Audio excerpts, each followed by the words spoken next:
राम मंदिर में चढ़ावा चोरी की जांच ने अब और स्पीड पकड़ ली है। आज अयोध्या पुलिस तीनों आरोपियों को रिमांड पर लेकर उनसे पूछताछ करने वाली है।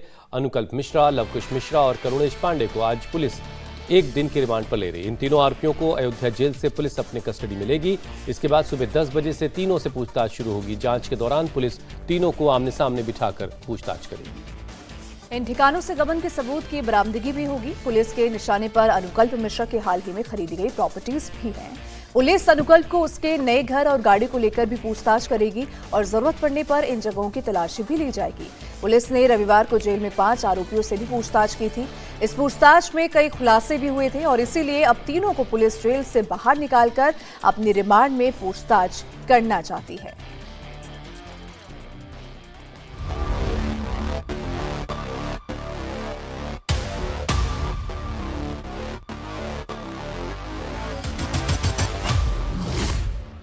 अनुकल्प मिश्रा रिमांड पर, लवकुश मिश्रा रिमांड पर, करुणेश पांडे रिमांड पर।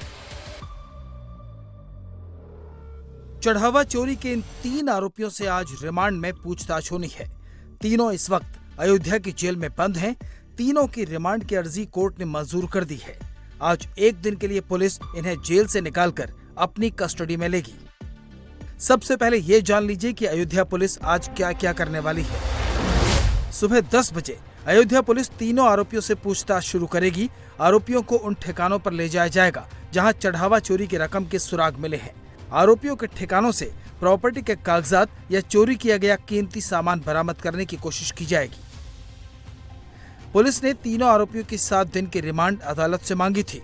रिमांड से पहले तीनों से जेल में रविवार को पूछताछ की गई। इसी पूछताछ में कई खुलासे हुए हैं। इसीलिए इन तीनों को जेल से बाहर निकालकर अलग अलग ठिकानों पर ले जाया जा रहा है। रविवार को हुई पूछताछ में लवकुश, अनुकल्प और करुणेश के बैंक खातों के बारे में जानकारी मिली है। इन अकाउंट्स में जमा रकम उनकी आमदनी से कहीं ज्यादा मिली है। पुलिस को ये पता लगाना है कि बैंक में जमा रकम चढ़ावा चोरी की है या फिर ये पैसा कहीं और से आया है। एसआईटी ने भी अपनी अंतरिम रिपोर्ट में लिखा है कि काउंटिंग करने वालों की सैलरी 20,000 थी और कटकर इनके हाथ में केवल 15,000 रुपए आते हैं। एसआईटी ने भी इनके बैंक खातों की डिटेल खंगालने के बाद अपनी रिपोर्ट में हैरानी जताई है। अब पुलिस भी उसी लाइन पर चल रही है। ये तीनों इसलिए भी रेडार पर हैं क्योंकि चढ़ावा चोरी का खुलासा होने के बाद अनुकल्प मिश्रा के पास से 16,82,000 की रकम बरामद हो चुकी है। लवकुश मिश्रा के पास से 14,25,000 की रकम मिली है, तो वहीं करुणेश पांडे से 18 लाख से ज्यादा चोरी की रकम रिकवर की गई थी। पुलिस के सूत्रों का दावा है कि बैंक खातों में भी इनके पास अच्छी रकम है। अब बैंक के रिकॉर्ड इन आरोपियों के सामने रखे जाएंगे और उन्हें ये हिसाब देना होगा। पुलिस की जांच में अनुकल्प मिश्रा को लेकर बड़े खुलासे हुए हैं। अनुकल्प ने मंदिर ट्रस्ट से जुड़ने के बाद 17 मई 2025 को एक कार खरीदी, जिसे इस चोरी के रकम से जोड़े जाने की जांच की जा रही है। अयोध्या में अनुकल्प का एक मकान मिला है, जिसे उसने करीब 40 लाख रुपए में खरीदा था। पुलिस जांच में सामने आया कि अनुकल्प चोरी के रकम से करीब 2 करोड़ रुपए में 20 बीघा जमीन खरीदने की प्लानिंग कर रहा था और इसका सौदा भी तय हो चुका था। पुलिस को अनुकल्प मिश्रा और दूसरे आरोपी लवकुश मिश्रा के बैंक खातों और चैट डेटा की जांच से 2 करोड़ रुपए से ज्यादा के संदिग्ध लेन देन का पता चला है। पुलिस इन दोनों के ठिकानों पर छापेमारी करके पहले भी सुराग तलाश चुकी है। अनुकल्प ने एक नया मकान बनाया है कौशलपुरी इलाके में, तो आप लोगों को जानकारी है इस बारे में? हाँ, बहुत दिन हो गया उसको लिए। 1 साल बता रहे हैं, 1 साल हुआ है कि जब से उसने नौकरी शुरू की। मैम, जब से उसने नौकरी शुरू की ट्रस्ट में, उसके बाद से इतना पैसा उस पर कहाँ से आ गया कि उसने एक मकान बना लिया कौशलपुरी जैसे इलाके? नहीं, नौकरी के बारे में तो हम नहीं जानते कब से शुरू किए हैं, लेकिन 1 साल हो गया उसको पहले से ही बनवाई। अनुकल्प ने ही अपने साले लवकुश को राम मंदिर में काउंटिंग के काम में लगवाया था। उससे पहले लवकुश मैकेनिक का काम करता था। अयोध्या के शहादतगंज इलाके में लवकुश का एक आलीशान 3 मंजिला मकान बनता हुआ मिला है, जिसमें करीब 1.5 करोड़ रुपए की लागत आई है। लवकुश ने अक्टूबर 2025 में अयोध्या शहर से सटे बनीपुर गांव में करीब 25 लाख की जमीन अपनी पत्नी सुप्रिया मिश्रा के नाम पर खरीदी थी।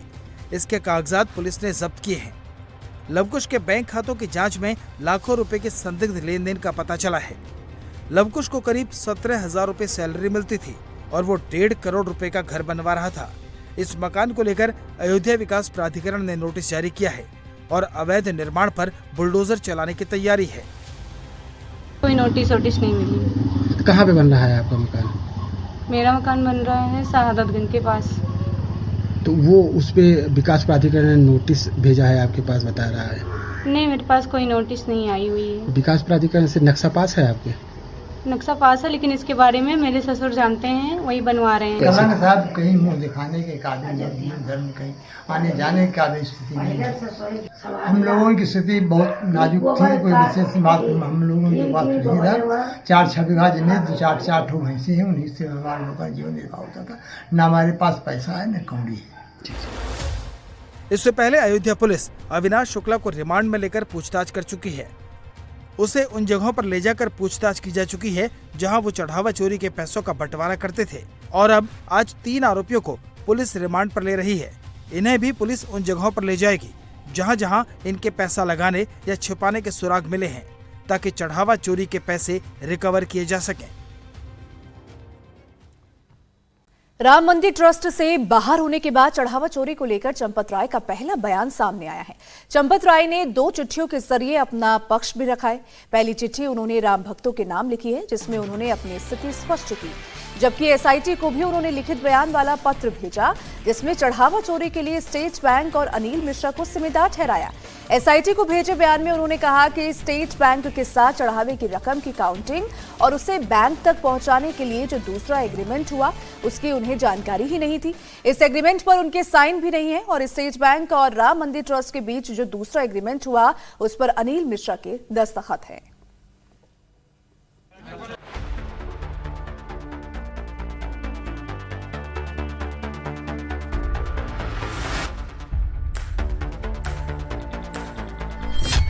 चंपत राय ने तोड़ी चुप्पी, राम भक्तों के नाम लिखी चिट्ठी।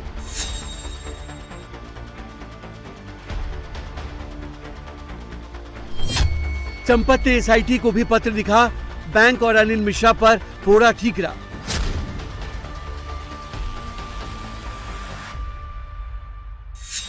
श्री राम जन्मभूमि तीर्थ क्षेत्र के पूर्व महासचिव चंपत राय ने ट्रस्ट से बाहर होने के बाद पहली बार पूरे मामले पर अपना बयान जारी किया है। उन्होंने 2 चिट्ठी जारी करते हुए अपनी स्थिति स्पष्ट की है और चढ़ावा चोरी के मामले से खुद का पाला झाड़ते हुए सारी जिम्मेदारी स्टेट बैंक और पूर्व ट्रस्टी अनिल मिश्रा पर डाल दी है। चंपत राय ने चढ़ावा चोरी की जांच कर रही एसआईटी को अपने बयान वाला पत्र सौंपा, जिसमें बैंक की कार्यप्रणाली पर गंभीर सवाल उठाए। चंपत ने लिखा कि 6 फरवरी 2025 को एसबीआई के अयोध्या ब्रांच के मैनेजर गोविंद मिश्र की तरफ से जारी गिनती संबंधी गाइडलाइन से वे सहमत नहीं थे। उन्होंने दावा किया कि बैंक के गाइडलाइंस पर उनके सिग्नेचर नहीं बल्कि अनिल मिश्रा के सिग्नेचर हैं, जबकि अगस्त 2020 से जून 2026 तक के बाकी दस्तावेजों पर उनके और अन्य अधिकारियों के हस्ताक्षर। उन्होंने सवाल उठाया कि उस दस्तावेज पर उनके हस्ताक्षर क्यों नहीं करवाए गए। चंपत राय ने कहा कि इस गाइडलाइंस की जानकारी उन्हें 13 जून 2026 को अकाउंट ऑफिस से दस्तावेज मिलने के बाद हुई, जबकि गाइडलाइंस की कॉपी महासचिव को भेजे जाने का जिक्र किया गया था, लेकिन उन्हें इसकी पूर्व जानकारी नहीं दी गई। असल में फरवरी 2025 के अंदर जो एक दिशा निर्देश तय किए गए थे पैसे की गणना करने के लिए, उसके अंदर चंपत राय का यह कहना है कि उसमें उनके हस्ताक्षर नहीं थे। अगर वो अयोध्या के बाहर थे तो उनका इंतजार क्यों नहीं किया गया। उन्होंने तो ये तक कह दिया कि उन्हें जून 2026 में अपने जब ये पूरा मामला खुल गया तब उन्हें ये उनके अकाउंट्स डिपार्टमेंट से डिटेल मिली 26 जून के आसपास, जिसके अंदर उनके सिग्नेचर नहीं थे। जो भी दिशा निर्देश बनाए गए थे उससे वो ना तो इत्तेफाक रखते हैं और ना ही उनकी जानकारी में ये दिशा निर्देश बनाए गए। और जानकारी ये भी दी गई कि जो एक एमओयू साइन हुआ था अनिल मिश्रा और साथ ही एसबीआई बैंक के जो प्रमुख हैं, जो एमओयू साइन हुआ था उसको सही तरीके से फॉलो नहीं किया गया। सारी जिम्मेदारी एसबीआई बैंक पर डाल दी, अनिल मिश्रा पर डाल दी और यह नहीं बताया कि आखिरकार जब पूरा मामला खुल गया, पूरा भेद खुल गया, उसके बाद चंपत राय को अकाउंट से यह लेटर मिल जाता है और वो कह रहे हैं कि मेरे सिग्नेचर इसके अंदर नहीं थे। चंपत राय ने अपनी चिट्ठी में अकाउंटिंग सेंटर के आसपास सुरक्षा इंतजाम को लेकर भी गंभीर सवाल उठाए। चंपत राय ने कहा कि अगर सुरक्षा प्रोटोकॉल लागू होते तो चोरी जैसी घटनाओं को रोका जा सकता था। चंपत राय ने कहा कि गाइडलाइंस जल्दबाजी में लिखे गए और बैंक ने अपने नियमों का भी सही तरीके से पालन नहीं किया। चंपत राय ने एसआईटी को भेजे बयान में लिखा कि 9 फरवरी 2024 को बैंक के साथ हुए एमओयू में सुरक्षा के स्पष्ट प्रावधान थे। एमओयू के मुताबिक अगर इन व्यवस्थाओं का सही तरीके से पालन होता तो चोरी की संभावना काफी कम हो सकती थी। कुर्सी पर बैठकर मेज पर रखकर गणना करने की सलाह बैंक की थी जो चोरी में मददगार बनी। चंपत राय ने अपने बयान में बैंक की कार्यप्रणाली पर सवाल उठाते हुए आरोप लगाया कि गिनती कक्ष में प्रवेश करने और बाहर निकलने के समय सघन तलाशी नहीं ली गई, बिना जेब वाले कपड़े पहनने जैसे सुरक्षा नियमों का पालन नहीं करवाया गया। बैंक की ओर से दिए गए कपड़ों में भी जेब थी। चंपत राय ने स्टाफ चयन पर भी आपत्ति जताई। एसआईटी को भेजे बयान में लिखा कि गिनती के लिए चुने गए युवकों को हाउसकीपिंग स्टाफ के रूप में रखा गया था, जो कि उचित नहीं था। इन नियुक्तियों में अनिल मिश्रा की सिफारिशें शामिल हैं। चंपत राय सीधा अनिल मिश्रा और एसबीआई पर सवाल उठा रहे हैं। एसआईटी ने भी अपनी रिपोर्ट में बताया है कि अनिल मिश्रा की लापरवाही की वजह से एसओपी फॉलो नहीं की जा रही थी।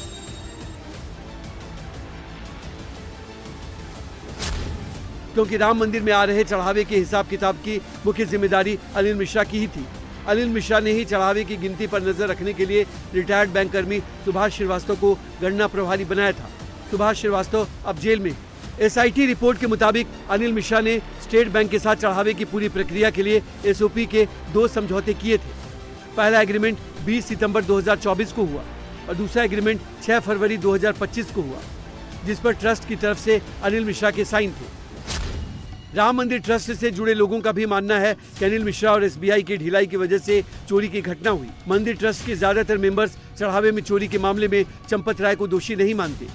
उन्होंने कहा कि उन्हें उनके करीबियों ने धोखा दिया।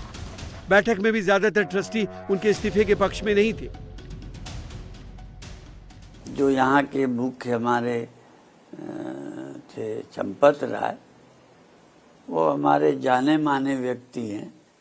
शुरू से ही उनका जीवन अच्छा है, तो अभी भी उनकी ओर से नहीं हुआ, पर या तो अकेले थे, काम बहुत बड़ा था इसलिए शायद नहीं देख पाए, या थोड़ा बहुत कोई वीकनेस रहती है कि अपना है ये बुरा नहीं करेगा, तो उसका भरोसा कर लिया। चंपत राय ने चुप्पी तोड़ते हुए राम भक्तों के नाम भी एक पत्र लिखा है, जिसमें उन्होंने पहली बार अपनी बात रखी है। चंपत राय ने लिखा कि श्री राम जन्मभूमि मंदिर परिसर में दान पात्र की गणना के समय की गई चोरी के संबंध में अनेक प्रकार की चर्चाएं चल रही हैं। व्यक्तिगत तौर पर भी मेरे ऊपर अनेकों ने अनर्गल आरोप लगाए हैं। मैंने मौन धारण कर लिया है। आप सभी को आश्वस्त करता हूं कि एसआईटी की अंतिम रिपोर्ट आने के बाद फैलाए जा रहे सभी बिंदुओं पर अपना उत्तर दूंगा। सभी सत्य सामने आ जाएगा। चंपत राय ने सोशल मीडिया पर चिट्ठी पोस्ट करते हुए रामचरितमानस की एक प्रसिद्ध चौपाई भी लिखी है। धीरज धर्म मित्र अरुनारी, आपद काल परीक्षे ही चारी। चंपत राय ने चिट्ठी में एसआईटी की प्रारंभिक रिपोर्ट उजागर होने की बात भी लिखी। उन्होंने लिखा कि ये गोपनीय थी, फिर भी उजागर हो गई। उन्होंने कहा कि 45 साल से वे प्रचारक हैं और उनका जीवन खुली किताब है। अयोध्या राम मंदिर में चढ़ावा चोरी के बाद एक्शन में आई ट्रस्ट ने काउंटिंग सेंटर में कई बड़े बदलाव भी किए हैं। राम मंदिर में चढ़ावे की काउंटिंग में अब एसओपी का पूरी तरीके से पालन हो रहा है और चढ़ावे की गिनती के लिए रखे गए सभी पुराने लोगों को हटाकर 40 नए लोग रखे गए हैं, जिनकी काउंटिंग सेंटर में घुसने से पहले कड़ी तलाशी ली जा रही है। मोबाइल या खाने का सामान काउंटिंग सेंटर में बैन कर दिया गया है। काउंटिंग सेंटर में लगे सीसीटीवी कैमरों के लिए अलग कंट्रोल रूम बनाया गया है।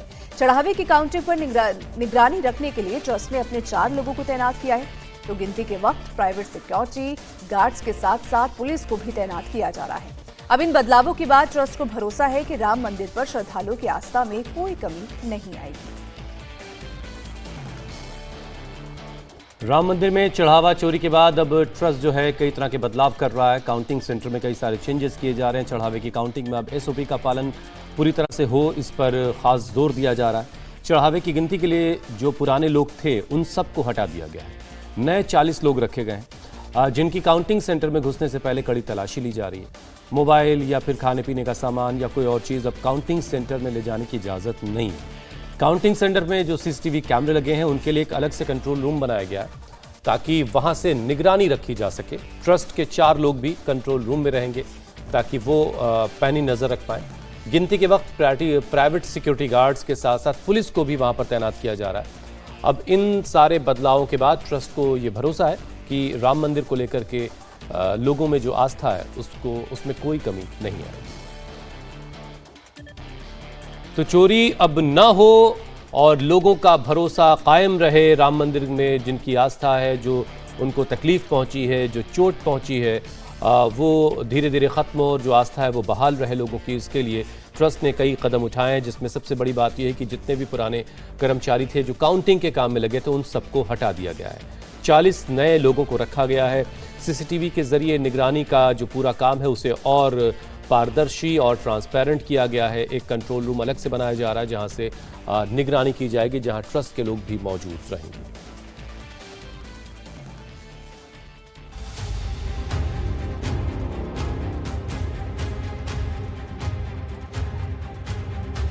राम मंदिर में चढ़ावा चोरी के बाद एक तरफ जहां एसआईटी और अयोध्या पुलिस के ताबड़तोड़ एक्शन हो रहे हैं, एक एक कर आरोपियों पर शिकंजा कसा जा रहा है, वहीं दूसरी तरफ देश के करोड़ों राम भक्तों की आस्था और राम मंदिर की मर्यादा को बनाए रखने के लिए मंदिर ट्रस्ट ने बड़े बदलाव किए। सबसे बड़ा बदलाव उस चढ़ावे की गिनती में किया गया है जिसको लेकर मंदिर ट्रस्ट के ट्रस्ट पर गंभीर सवाल उठ रहे हैं। चढ़ावे की गिनती में पहले से लगी सभी 40 के 40 लोगों को बदल दिया गया है। ये सारी नियुक्तियां स्टेट बैंक ऑफ इंडिया की तरफ से की गई है। काउंटिंग की निगरानी के लिए सुभाष श्रीवास्तव की जगह ट्रस्ट की तरफ से नए लोगों को जिम्मेदारी दी गई है। गिनती करने वालों की ड्रेस बदल दी गई है। बिना जेब वाले ब्लू पैंट और टी शर्ट को ड्रेस में शामिल किया गया है। गिनती में लगे कर्मचारियों के मोजे पहनकर जाने की मनाही है। सोने की चेन, अंगूठी और कड़ा पहनकर जाना भी मना है। काउंटिंग सेंटर में मोबाइल और खाने का सामान ले जाने पर प्रतिबंध लगा दिया गया है। काउंटिंग सेंटर के सीसीटीवी कैमरों का अलग कंट्रोल रूम बनाया गया है। अलग अलग दान पात्र में जमा रकम की अलग गिनती की व्यवस्था की गई है। अब चढ़ावे का पूरा हिसाब रजिस्टर में दर्ज किया जा रहा है, जिस पर ट्रस्ट और बैंक के अधिकारी साइन कर रहे हैं। इसके अलावा गिनती के वक्त प्राइवेट सिक्योरिटी गार्ड्स के साथ साथ पुलिस को भी तैनात किया जा रहा है। अब इसको हमारे देश में जितने मंदिर चलते हैं उनसे भी बढ़िया ये कैसे चलेगा, इसकी व्यवस्थाएं हम करेंगे और कहीं पर भी जीरो नेग्लिजेंस की पॉलिसी का उपयोग करके हम इसको पुनः लोगों की दृष्टि में उतना ही नहीं अधिक ऊंचा करके दिखाएंगे। इन सब के बावजूद चढ़ावे की गिनती के लिए जाने और आने वाले कर्मचारियों के तन मन शुद्धि के लिए योग प्राणायाम से लेकर मंत्रोच्चार अनिवार्य कर दिया गया है। मेज की जगह जमीन पर बैठकर काउंटिंग हो रही है। अयोध्या के राम मंदिर में चढ़ावा चोरी कांड दोबारा ना हो, इसके लिए अब कड़े इंतजाम किए गए हैं। काउंटिंग सेंटर से चढ़ावा गिनने के बाद जब वहां लगे कर्मचारी बाहर निकलते हैं तो उसके पहले उनसे योग कराया जाता है। इसके पीछे की वजह ये बताई जा रही है कि अगर कपड़े के अंदर, हालांकि ड्रेस कोड है, बिना जेब की पैंट और टी शर्ट पहन के वो जा रहे हैं, लेकिन उसके बाद भी अगर कुछ अंदर रुपया छुपा लिया है तो वो बाहर आ जाएगा और उनसे मंत्रोच्चार का उच्चारण भी कराया जाता है, इसलिए कि कहीं वो मुंह में कुछ छुपा के तो नहीं लाए हैं।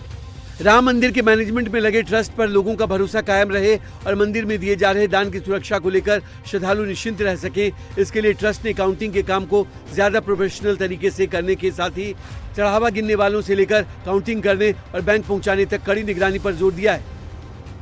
सब प्रकार से सावधानी बरती जाएगी, सबकी चेकिंग इत्यादि अच्छे से होगा। थोड़ा यही गलती हो गई, विश्वास में पड़ गए हमारे लोग और विश्वासघात लोगों ने किया। चेकिंग होगी, रखने के टाइम भी कुछ उनका देखा जाएगा कि ठीक लोग हैं, वो काम जानते हैं कि सब देख रेख में किया जाएगा, देख रेख में सब होगा। एक तरफ ड्रेस कोड से लेकर सिक्योरिटी गाइडलाइंस का सख्ती से पालन किया जा रहा है, तो वहीं सिस्टम को फुल प्रूफ करने के लिए देश के दूसरे मंदिरों के मैनेजमेंट की स्टडी भी की जा रही है। अयोध्या के राम मंदिर में काशी विश्वनाथ मंदिर की तरह व्यवस्था नहीं हो सकती, क्योंकि काशी विश्वनाथ मंदिर में सीईओ यूपी सरकार के पीसीएस अफसर हैं। वहीं अयोध्या राम मंदिर में कोई रिटायर्ड आईएएस या प्रोफेशनल को सीईओ बनाए जाने की बात है। एसआईटी रिपोर्ट में ये बात सामने आई है कि राम मंदिर में चढ़ावे में चोरी इसलिए हुई क्योंकि मंदिर की निगरानी प्रोफेशनल के हाथों में नहीं थी। अब मंदिर में चढ़ावे की गिनती की व्यवस्था के लिए तिरुपति मंदिर और शिरडी मंदिर की व्यवस्था की स्टडी हो रही है। सीईओ की तलाशी के लिए जिन 3 लोगों की कमेटी बनाई गई है उनमें शामिल सुरेश हावड़े खुद शिरडी मंदिर से जुड़े हुए हैं। जिन 3 लोगों को हमने नियुक्त किया है उन 3 लोगों के द्वारा अब लोगों से संपर्क किया जाएगा। वे उसमें से चयन करके, अब चयन करना है तो ये सब अनुभवी लोग हैं, तो योग्य चयन करके, और हमारे सामने लगभग 3 नाम तो अवश्य रखेंगे। उनको क्या क्या करना है, उनका कर्तव्य क्या रहेगा, ये सारा, उनके कार्य का स्कोप क्या रहेगा, ये सारा वे उनको भी बताएंगे, हमें भी बताएंगे, और उसका विचार करके उन लोगों में से हम लोग एक का चयन करेंगे। हावड़े जी तो 10 वर्षों तक शिरडी के मंदिर का, जब वहां पर भी इस प्रकार की समस्याएं निर्माण हुई थी, तो 10 वर्ष तक उसका कुशल संचालन किए हुए अत्यंत मंजे हुए बड़े उद्योजक हैं। वे मुंबई के हैं, लेकिन उन्होंने जाकर के शिरडी संस्थान को सेटरेट किया, तो इनके अनुभवों का उपयोग हम लोगों को होगा। ट्रस्ट ने मंदिर प्रबंधन की व्यवस्था को और ट्रांसपेरेंट करने का फैसला लिया है। राम मंदिर की सुरक्षा के लिए सिक्योरिटी कमेटी है। कमेटी की मीटिंग इससे पहले मई में हुई थी, अब 3 महीने बाद होगी। उस समय सिक्योरिटी का सिस्टम भी बदल सकता है। बड़ी खबर मिडिल ईस्ट से है, जहां एक बार फिर से अमेरिका ने ईरान पर हमले शुरू कर दिए हैं। अमेरिका ने ईरान पर यह हमले स्ट्रेट ऑफ हॉर्मुज में 3 जहाजों पर हुए हमले के बाद किए। अमेरिका के इस हमले से एक बार फिर से ईरान और अमेरिका के बीच जो इंटरिम डील है वो खतरे के में पड़ गई है। अमेरिका ने यह हमला ईरान के पोर्ट्स, फैसिलिटीज और मिलिट्री साइट्स को निशाना बनाते हुए किया। सोशल मीडिया पर जो तस्वीरें आ रही हैं उसके मुताबिक अमेरिका ने ईरान के बंदर अब्बास, सिरिक और केशम आइलैंड को निशाना बनाया है। तो तस्वीरें आप देख सकते हैं कि अमेरिका ने किस तरीके से ईरान पर हमले करने शुरू कर दिए हैं। अमेरिका ने ईरान पर ये हमले स्ट्रेट ऑफ हॉर्मुज में 3 जहाजों पर हुए हमले के बाद किए हैं। अमेरिका के इस हमले से एक बार फिर से ईरान और अमेरिका के बीच हुई इंटरिम डील पर खतरे के बादल अब मंडराने लगे हैं।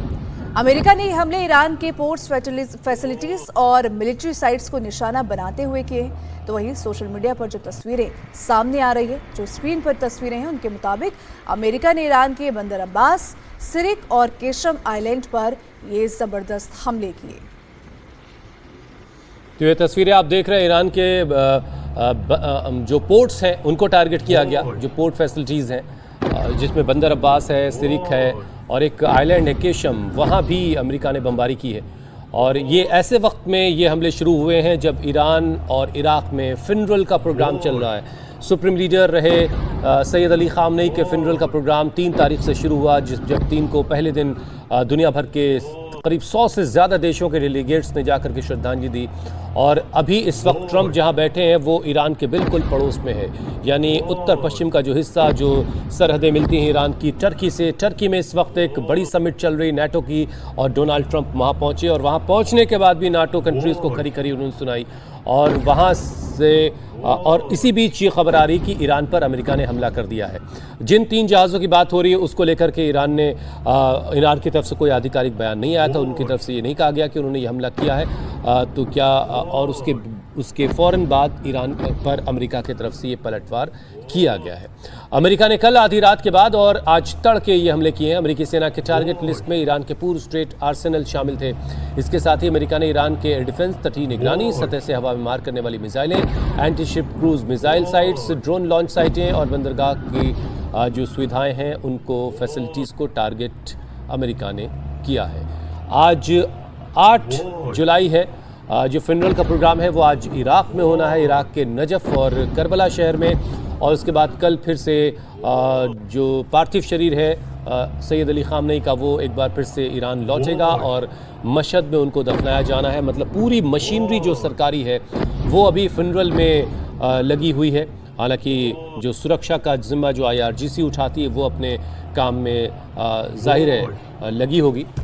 लेकिन ऐसे वक्त में इस तनाव का और बढ़ना इलाके की सुरक्षा को भी खतरे में डाल रहा, और स्ट्रेट ऑफ हॉर्मुज पर जो ये खतरा मंडरा रहा है, इससे दुनिया भर में तेल के संकट एक बार फिर से बड़ा हो सकता है। वहीं यूएस सेंट्रल कमांड ने ईरान के खिलाफ हुए जबरदस्त हमले की पुष्टि की है। अमेरिकी सेना की तरफ से कहा गया है कि ये हमले ईरान को स्ट्रेट ऑफ हॉर्मुज में कमर्शियल जहाजों को निशाना बनाने और उन पर हमला करने की सजा के तौर पर किए गए। यूएस के ये हमले उन 3 कमर्शियल जहाजों पर ईरान के हमलों के जवाब में हैं जो स्ट्रेट ऑफ हॉर्मुज से गुजर रहे थे। अमेरिका का कहना है कि ईरान की ये आक्रामकता गैर जरूरी और खतरनाक थी और ये सीजफायर का साफ उल्लंघन था। तो वहीं ईरान ने भी इस हमले के बाद अमेरिका पर सीजफायर के उल्लंघन का आरोप लगाते हुए जवाबी कार्रवाई की चेतावनी अब अमेरिका को दे डाली है। तो यूएस सेंट्रल कमांड ने इस हमले की पुष्टि की है। उन्होंने तस्वीरें जारी की हैं और बताया कि स्ट्रेट ऑफ हॉर्मुज से जो 3 जहाज गुजर रहे थे, जिस पर अमेरिका ये आरोप लगा रहा है कि ईरान ने हमला किया है, उसके बाद ईरान पर हमले ये किए गए हैं। अमेरिका ने जवाबी कार्रवाई की है, अमेरिका की तरफ से ये कहा जा रहा है, जबकि ईरान अमेरिका पर यह आरोप लगा रहा है कि अमेरिका की ये हमले जो MOU साइन हुआ है, जो ट्रीटी हुई है, उसका साफ उल्लंघन है और अमेरिका की इस आक्रामकता का, इस हमले का जवाब ईरान की तरफ से दिया जाएगा। ये जवाब कब दिया जाएगा, क्या फिनरल तक का इंतज़ार होगा, क्या जो सैयद अली ख़ामनेई की तदफीन होनी है 9 तारीख को, उसके बाद कोई कदम उठाया जाएगा, ये अभी देखना होगा। लेकिन एक बार फिर से स्ट्रेट ऑफ हॉर्मुज को लेकर के टेंशन जो है वो बढ़ चुकी है। बीच बीच में रह करके इस तरह की स्थिति बनती है कि हमले दोनों तरफ से होते हैं। अभी जो हम तस्वीरें आपको दिखा रहे हैं, ये बंदर अब्बास एयरपोर्ट के पास की है, जहां पर ये हमला किया गया अमेरिका की तरफ से। सोशल मीडिया पर ईरान पर हुए हमले की कई तस्वीरें वायरल हो रही हैं, जिसमें बंदर अब्बास पोर्ट के पास कई धमाके होते हुए देखे जा सकते हैं। आप इन तस्वीरों को गौर से देखेंगे तो एक के बाद एक कई धमाके यहाँ पर हो रहे हैं। एक दूसरा वीडियो और है, वो हम आपको दिखाएंगे। उसमें आपको साफ समझ में आएगा कि एक के बाद एक कई मिसाइलों ने वहाँ पर हिट किया बंदर अब्बास पोर्ट पर, और जो पोर्ट फैसिलिटीज़ हैं उनको टारगेट किया गया। अमेरिका की तरफ से ये भी दावा किया गया है कि ये एक और आप पहले से आग लगी हुई है, फिर उसके बाद ये तीसरी मिसाइल आप देखिए, चौथी मिसाइल गिरी। मतलब कई हमले यहाँ पर एक के बाद एक किए गए हैं। हॉर्मुज में 3 वहाँ से शिप निकल रहे थे और अमेरिका आरोप लगा रहा है कि उस पर इन कमर्शियल जहाज़ों पर हमला किया गया ईरान की तरफ से। ईरान ने इसको एडमिट अभी तक नहीं किया कि ऐसा कोई हमला उसकी तरफ से किया गया है। और इसके बाद अमेरिका ने ईरान के कई ठिकानों पर हमले किए हैं। जाहिर है इसके बाद ईरान ने भी पलटवार की धमकी दी है और कहा है कि इन हमलों का जवाब अमेरिका को दिया जाएगा। प्रधानमंत्री नरेंद्र मोदी के इंडोनेशिया दौरे का आज तीसरा और आखिरी दिन है। आज पीएम मोदी योग्याकर्ता में प्राम्बनन मंदिर का दौरा करेंगे। 9वीं शताब्दी में यह मंदिर बना था और इंडोनेशिया का सबसे बड़ा हिंदू मंदिर है। यूनेस्को वर्ल्ड हेरिटेज में इसे शामिल किया गया है। ये मंदिर भगवान शिव को समर्पित है। साथ ही पूरे परिसर में ब्रह्मा विष्णु के मंदिर भी हैं। कुल 240 मंदिर इस कैंपस में। इस मंदिर की दीवारों पर रामायण की कहानियों को बहुत सुंदर तरीके से उकेरा गया है। इंडोनेशिया का सबसे बड़ा हिंदू मंदिर परिसर ये है और प्रधानमंत्री मोदी ने मंगलवार को ऐलान किया कि वो इंडोनेशिया के राष्ट्रपति प्राबोवो सुबियांतो के साथ मिलकर योग्याकार्ता में 1000 साल पुराने इस मंदिर के संरक्षण प्रोजेक्ट की शुरुआत करेंगे। वहीं इंडोनेशिया रवाना होने से पहले भी पीएम मोदी ने इस स्मारक को भारत और इंडोनेशिया को 1000 से ज्यादा सालों से जोड़ने वाले गहरे सांस्कृतिक और सभ्यतागत संबंधों का एक और शानदार सबूत बताया था।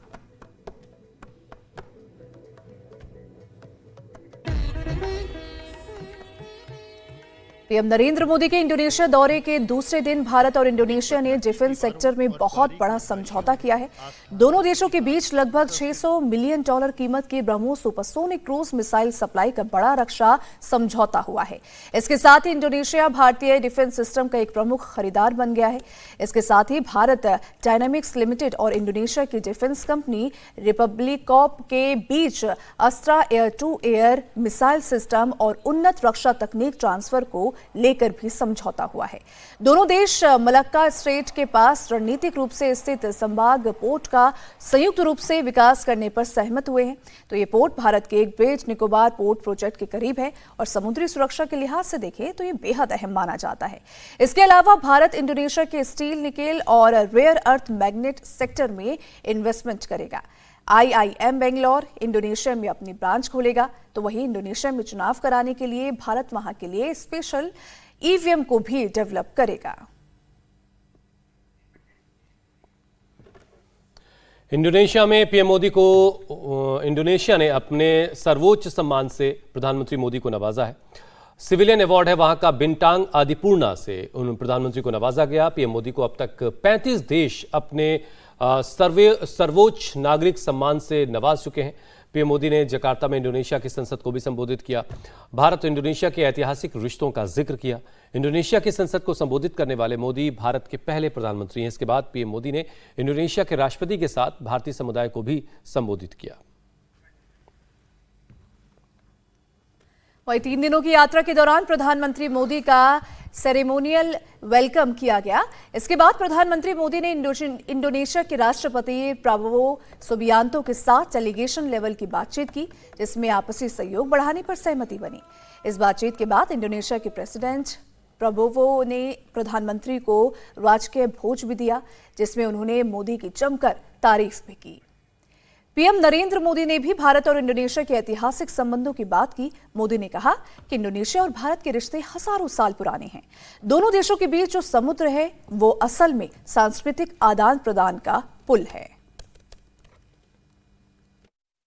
मिस्टर प्रेसिडेंट, आपकी उस एक बात ने करोड़ों करोड़ों भारतवासियों का दिल अपने जीत लिया। जिस डीएनए की बात आपने की थी और जिस डीएनए की चर्चा आज आप सबके लिए कर रहे थे, वो डीएनए आखिर है क्या? वो डीएनए म्यूचुअल ट्रस्ट से बना है। वो डीएनए साझी विरासत से बना है। वो डीएनए साझा स्मृतियों से बना है। वो डीएनए उन समुद्री हवाओं से बना है जिन्होंने हजारों वर्ष तक हमारे जहाजों को एक दूसरे के तटों तक पहुंचाया। साथियों, भारत इंडोनेशिया संबंधों का डीएनए उन संतों और बौद्ध भिक्षुओं से बना है जिन्होंने ज्ञान को सीमाओं में नहीं बांधा। यह उन उद्यमियों से बना है जिन्होंने केवल मसालों का व्यापारी नहीं किया, बल्कि संस्कृतियों के सेतु भी बनाए। यह डीएनए को उन कलाकारों ने गढ़ा है जिन्होंने रामायण और महाभारत को अपनी अपनी भाषा में जिया, लेकिन उनकी आत्मा को एक ही रखा। और अब खबर मानसून से जुड़ी हुई। मानसून इस वक्त आफत बनकर देश के कई राज्यों में बरस रहा है। केरलम के वायनाड में आए लैंडस्लाइड में अब तक 5 लोगों की मौत हो गई। 10 के करीब लोगों को रेस्क्यू किया गया। 3 लोग अब भी लापता हैं, जिनकी तलाश की जा रही है। एनडीआरएफ और एसडीआरएफ की टीमें मौके पर रेस्क्यू में लगी हैं। आज प्रदेश के सीएम वीडी सतीशन घटनास्थल का दौरा करने वाले हैं। आपको बता दें कि वायनाड के टनल निर्माण क्षेत्र में मीनाक्षी पुल के पास अचानक लैंडस्लाइड हुआ था और हजारों टन मलबा सड़क पर बहुत रफ्तार के साथ आया, जिसका एक खौफनाक वीडियो इस वक्त सोशल मीडिया में तेजी से वायरल हो रहा है।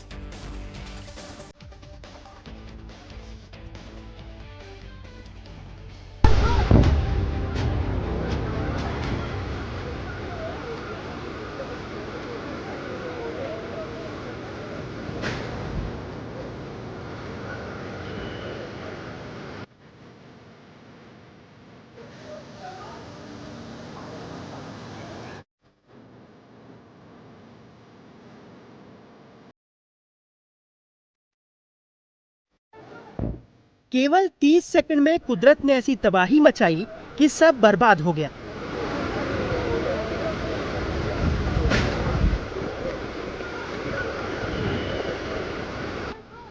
इंसान से लेकर गाड़ियां तक सब तिनके की तरह मलबे में बहते चले गए और तबाही को देख जो जितनी स्पीड में भाग सकता था उसने भागकर अपनी जान बचाई।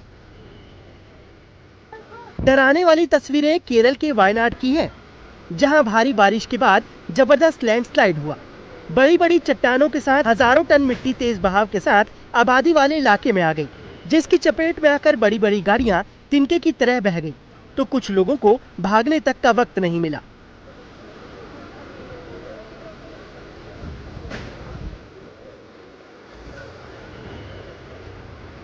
हादसा मेपाडी के मीनाक्षी ब्रिज के पास हुआ, जहां मलपुरम वायनाड टनल प्रोजेक्ट के कंस्ट्रक्शन का काम चल रहा था। टनल से मिट्टी निकालकर बाहर जमा की गई थी, जिसके पास ही मजदूरों के रहने के लिए टेम्पररी कैंप बनाया गया था। 2 बसों में भरकर मजदूर काम के लिए लाए गए थे, लेकिन लगातार हो रही बारिश की वजह से टीला और पास की पहाड़ी का बड़ा हिस्सा दरक गया। भारी मलबा नीचे की ओर आया और इस मलबे में मजदूरों की बस और उनका टेम्पररी कैंप दब गया।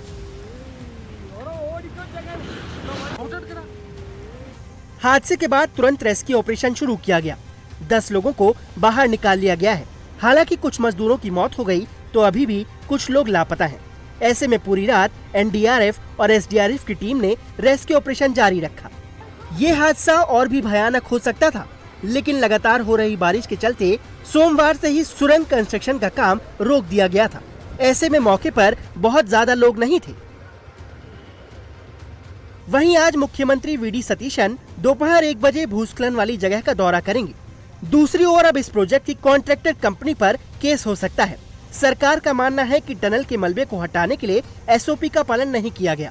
टेम्पररी शेल्टर वाली जगह पर ही मलबे का पहाड़ बना दिया गया। कुदरत का कहर जम्मू कश्मीर के डोडा में भी बरपा, जहां लैंडस्लाइड के बाद आए फ्लैश फ्लड ने पूरे इलाके में तबाही मचा दी।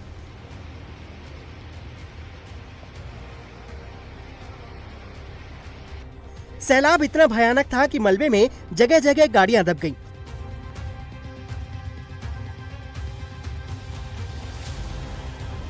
घरों से लेकर दुकानों तक में कई फीट मलबा भर गया। कुछ गाड़ियां मलबे के साथ बहकर चिनाब नदी में चली गई।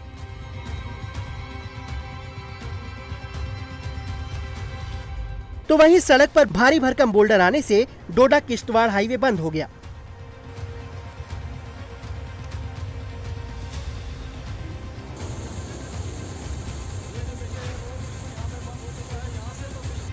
घटना डोडा में सोमवार रात तेज बारिश के बाद हुई, जहां क्लाउड बस्ट के बाद थथरी गांव में फ्लैश फ्लड आया। इस दौरान लोगों के मकान, दुकान सब ढह गए। सड़क पर मलबा ही मलबा नजर आया। बस गनीमत ये रही कि प्राकृतिक आपदा में किसी की जान नहीं गई। देखिए, यहाँ पर लगभग जो है 11:30 से 12 बजे के करीब रात को जो है बारिश शुरू होती है। उसके बाद बारिश इतनी तेज हो जाती है, लगभग 2 बजे के आसपास जो है यहाँ पर फ्लड्स आना शुरू हो जाते हैं। हम ईदगाह वाली साइड में रहते हैं, वहाँ पर भी जो है लगभग 5 से 6 मकान जो फ्लड की वजह से बिल्कुल डैमेज हो गए हैं। और उसके बाद जब हम बाजार वाली साइड आए तो इधर देखा तो इधर भी मनाजिर जो है बिल्कुल अजीब थे। यहाँ पर गाड़ियां शाड़ियां सब कुछ तबाह बर्बाद हो चुकी थी। इधर इस तरफ दुकानें हैं, ऊपर स्कूल है, उसकी उस साइड मकान है, सभी जो है यहाँ पर डैमेज हो गए थे। जो मलबा था वो आधे से ज्यादा नीचे आया और आधों के तो घर आधे तो वो उजड़ गए। अब उधर क्या है, एक नंबर दूसरा जो उनका वो खाना पीना था वो भी उधरी, सब कुछ। आधे से ज्यादा लोग भी जख्मी हो गए। वहीं घटना की सूचना पर प्रशासन और रेस्क्यू टीमें मौके पर पहुंची और लोगों को बाहर निकालने और मलबा हटाने का काम शुरू किया गया।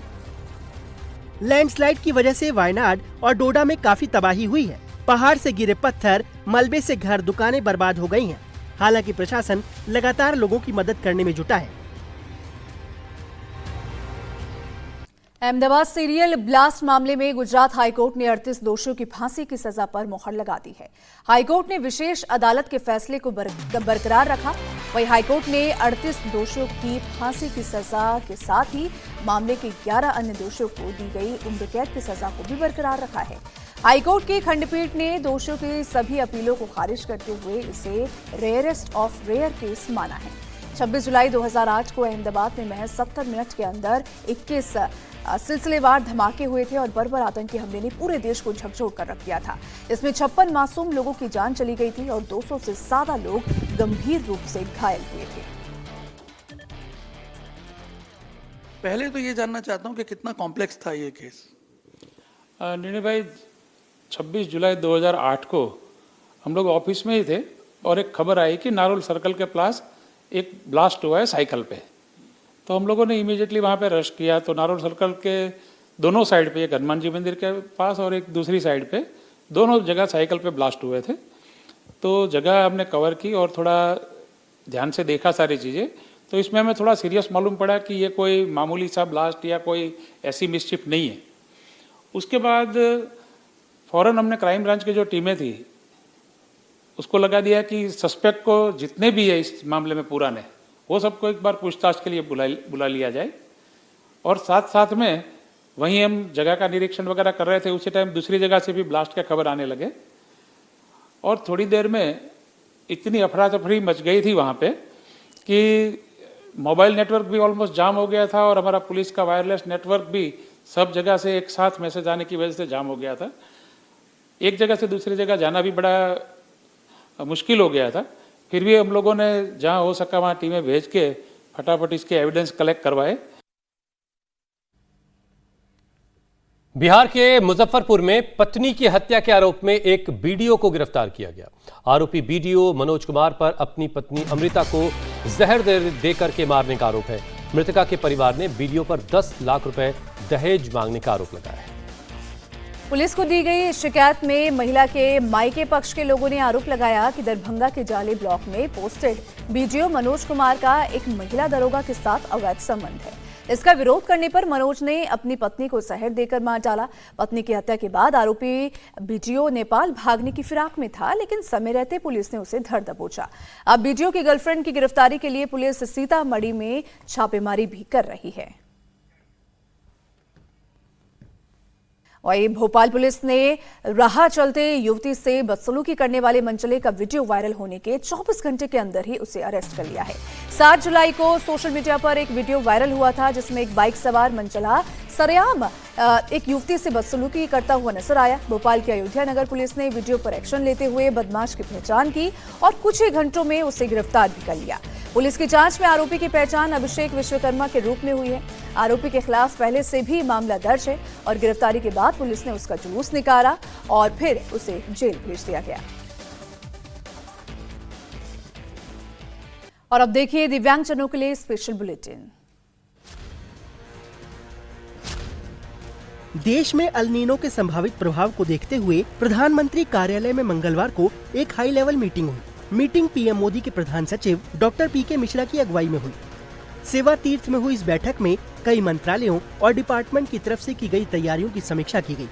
बैठक का मकसद ये सुनिश्चित करना था कि अगर अल नीनो का असर बढ़ता है तो देश के कृषि, जल, स्वास्थ्य और जरूरी क्षेत्रों पर उसका प्रभाव कम पड़े। डॉक्टर पीके मिश्रा ने सभी संबंधित मंत्रालयों को राज्यों के साथ बेहतर तालमेल बनाने के निर्देश दिए हैं। नर्मदा नदी परियोजना से जुड़ा सालों पुराना विवाद मंगलवार को सुलझ गया। केंद्रीय गृह मंत्री अमित शाह की मौजूदगी में ऐतिहासिक समझौता हुआ। बैठक में अमित शाह के साथ मध्य प्रदेश, गुजरात, राजस्थान और महाराष्ट्र के सीएम शामिल हुए। चारों राज्यों के सीएम ने समझौते पर सहमति जताई। समझौते के तहत विस्थापन, जमीन मुआवजा, बकाया भुगतान जैसे मामलों का निपटारा किया जाएगा। अधर में लटके इस विवाद से कई परिवारों को मुआवजे और अन्य अधिकारों को लेकर परेशानियों का सामना करना पड़ रहा था। यूपी के सीएम योगी आदित्यनाथ आज वाराणसी दौरे पर रहेंगे, जहां वो मुख्यमंत्री कैशलेस चिकित्सा योजना लॉन्च करेंगे, जिसका फायदा बेसिक और माध्यमिक स्कूलों के टीचर्स और नॉन टीचिंग स्टाफ को मिलेगा। सीएम योगी 10 टीचर्स को हेल्थ कार्ड भी देंगे। इसके बाद सीएम योगी मिर्जापुर जाएंगे, जहां वो मां विंध्याचली मंदिर में दर्शन पूजन करेंगे। इसके बाद पीडब्ल्यूडी के काम की समीक्षा करेंगे। दोपहर 1:40 पर चित्रकूट के लिए रवाना होंगे, जहां पर सीएम योगी एक जनसभा को संबोधित करेंगे।